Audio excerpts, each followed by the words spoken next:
So this day at the Leigh Fermor House has really exceeded all expectations I might have had. It's one of the most beautiful and one of the most welcoming places I could ever imagine. Yeah. As an extraordinary writer, Patrick Leigh Fermor always looked for an oasis, a refuge where he could write in tranquility and where he could be inspired. And so he traveled to monasteries in France and to the houses of friends all over Europe. And in the end, he built his own refuge, his own oasis, which is the Leigh Fermor House here in Cardamili.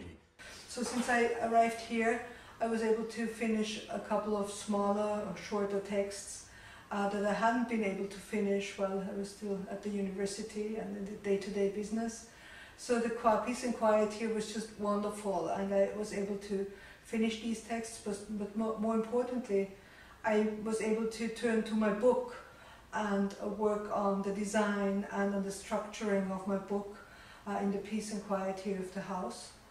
And it is extraordinary that so many of his great books were created here, but he also decided in the end to allow us, other scholars and writers and people in the creative world, to use this house so that we could also be inspired and have a place away from the everyday distractions of life, where one can just focus on work and be surrounded by nature, by an incredible house, and where one can be deep in work.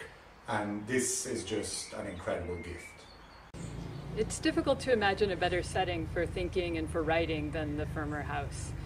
The soundscape, the rolling waves and the chorus of birds accompany every day leads to a sense that time is expanding, and that allows for an expansiveness of thought and a kind of deep focus that I've never experienced anywhere else.